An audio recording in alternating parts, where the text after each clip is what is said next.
Salam Bapak Ibu yang terkasih dalam Tuhan. Kembali kita berjumpa di dalam sarapan rohani Jemaat Galang Nihyang Abian Basi di hari yang ke-10 di bulan Januari 2023 ini. Kita sudah disiapkan 2 bacaan firman Tuhan di dalam puji dan janji yang akan kita baca bersama-sama. Namun sebelumnya mari kita bersekutu dalam doa. Mari kita berdoa. Segala puji, hormat dan kemuliaan kami naikkan kepadamu ya Bapa. Karena atas perkenan Tuhan pada pagi hari ini kami boleh masuki hari Tuhan yang baru. Kami akan melakukan segala aktivitas kami sepanjang hari ini ya Bapa. Namun sebelumnya biarlah firman Tuhan akan mendasari kehidupan kami pada hari ini. Ampuni dosa kesalahan kami ya Tuhan sehingga kami dilayakkan untuk membaca dan merenungkan firman-Mu. Di dalam nama Tuhan Yesus kami berdoa. Amin. 2 bacaan yang sudah disiapkan. Bacaan yang pertama diambil dari Keluaran pasalnya yang ketiga ayat 11-12. Demikian firman Tuhan. Tetapi Musa berkata kepada Allah, "Siapakah aku ini? Maka aku yang akan menghadap Firaun dan membawa orang Israel keluar dari Mesir." Lalu firman-Nya, "Bukankah aku akan menyertai engkau?" Bacaan yang kedua dari Matius pasal yang 10 ayat 16. Demikian firman Tuhan. "Lihat, aku mengutus kamu seperti domba ke tengah-tengah serigala. Sebab itu hendaklah kamu cerdik seperti ular dan tulus seperti merpati."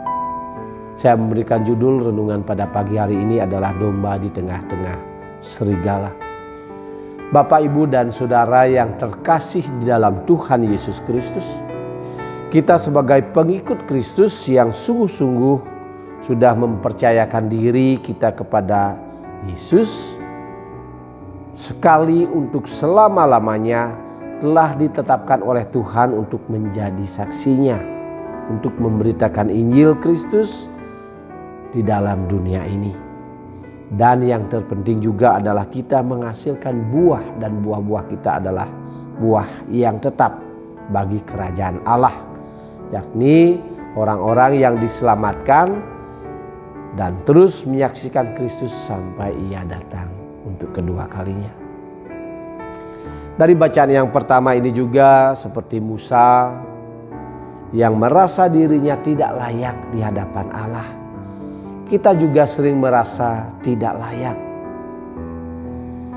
Kita dipilih bukan karena kita layak, tetapi kita dipilih oleh Tuhan.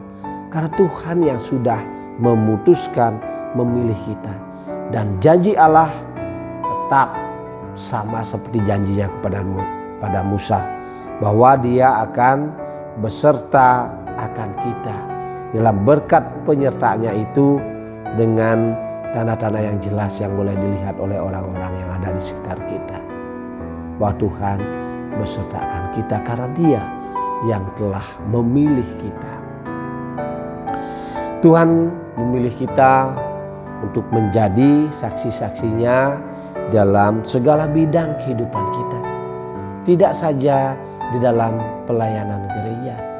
Dimanapun Dia tempatkan kita, di situ kita boleh menjadi saksi-saksi Kristus yang hidup. Kita membawa damai sejahtera, kasih sukacita. Segala buah-buah kita boleh dilihat oleh orang-orang yang ada di sekitar kita. Disitulah kita boleh menjadi saksi-saksi Kristus yang hidup dalam gaya kehidupan kita sebagai orang-orang yang percaya kepada Dia. Bahwa Dia yang telah memilih kita. Tuhan yang telah memilih kita. Bukan organisasi yang telah memilih kita atau bukan juga manusia. Tapi Dia yang telah memilih kita. Dan Dia juga akan memperlengkapi kita dengan berkat penyertaannya dalam kehidupan kita. Dimanapun kita boleh melayani akan Dia. Dalam bacaan yang kedua kita dapatkan bahwa sebagai orang Kristen yang mengaku percaya kepada Kristus, kita adalah orang-orang yang berbeda dengan orang-orang yang tidak mengenal Kristus. Rasul Paulus berkata kepada orang Kristen yang ada di Korintus, "Tidak tahukah kamu bahwa kamu adalah bait Allah dan bahwa Roh Allah diam di dalam kamu?" Lalu apa bedanya orang percaya kepada Kristus dengan orang yang tidak percaya kepada Dia? Orang yang percaya kepada Allah di dalam Yesus Kristus adalah orang-orang yang dikendalikan oleh Roh Kudus atau orang-orang yang dituntun oleh Roh Kudus. Karena tujuan kehidupan kita bersukacita dan bahagia di dunia ini. Dan juga nanti setelah kematian kita bersukacita bersama-sama dengan Dia di dalam kerajaan sorga. Sementara orang-orang yang tidak percaya kepada Dia dikendalikan oleh keinginan-keinginan daging untuk hidup enak di dunia ini dengan segala caranya. Artinya seluruh kehidupan, seluruh kebutuhan, keinginan dan harapan dan tujuan hidup orang percaya harus diletakkan di bawah salib Yesus Kristus. Di bawah kendali Dia, di bawah kendali Tuhan. Kita menyerahkan segalanya kepada Dia. Maka Dia dalam Roh Kudus akan beserta akan kita. Siapa yang dipimpin oleh Roh Allah, karena Dia yang disebut sebagai anak-anak Allah. Bapak, Ibu dan Saudara yang terkasih di dalam Tuhan, sebagai orang Kristen yang telah percaya kepada Kristus, yang dikasihi dan diberkati oleh Tuhan Yesus, waspadalah dan berhati-hatilah agar kita dapat membedakan siapa lawan, siapa kawan kita. Kawan kita adalah mereka yang dalam perjalanan hidupnya dikendalikan oleh Roh Allah, dituntun oleh Roh Allah. Segala keinginannya tidak berdasarkan apa kemauan dan keinginan sendiri, tapi sesuai dengan kehendak Allah dinyatakan dalam kehidupan mereka. Lalu lawan kita adalah mereka yang hidupnya dikendalikan oleh roh-roh jahat, roh-roh iblis, roh-roh pemecah belah dalam kehidupan itu. Mungkin lawan kita datangnya bisa dari luar, dan juga bisa lawan kita bisa datangnya dari dalam, atau orang-orang yang ada di sekitar dekat dengan kita. Waspadalah dan berhati-hatilah dan bersiaplah memikul salib agar Injil keselamatan diberitakan dan orang-orang yang ada di sekitar kita boleh melihat kemuliaan Allah dinyatakan di bumi ini. Dan mereka juga percaya, mengaku bahwa Tuhan adalah satu-satunya juru selamat di dalam Kristus Yesus. Kita sebagai domba di tengah-tengah serigala, kita harus cerdik dan tulus seperti merpati dimanapun kita ditempatkan. Jangan takut, kalau sudah kebenaran pasti Tuhan berpihak kepada kita.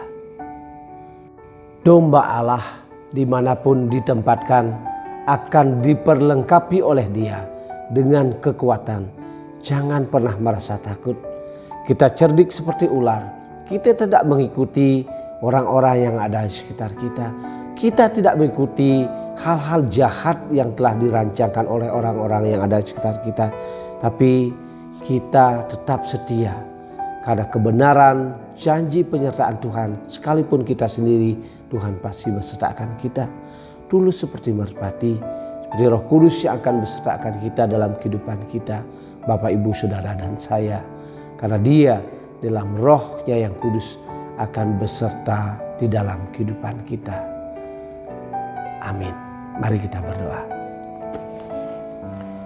Kami mengucap syukur dan berterima kasih atas firman yang sudah kami boleh baca dan merenungkan bersama-sama. Dan biarlah firman itu akan mendasari kehidupan kami sepanjang hari ini. Berikan kekuatan dan Kesehatan bagi kami Tuhan, sehingga kami boleh menjalani hari-hari kami sepanjang hari ini dengan baik. Dan biar Tuhan yang beserta akan kami. Dan kami boleh menyerahkan kehidupan kami hanya ke dalam tangan, tuntunan dan pengasihan Allah Bapa sendiri. Demikian permohonan kami dan ungkapan syukur kami Tuhan. Di dalam satu nama Tuhan kami Yesus Kristus adalah Tuhan dan Juru Selamat kami berdoa. Haleluya. Amin. Kiranya karya kita sepanjang hari ini diberkati oleh Tuhan. Terpujilah nama Tuhan. Amin.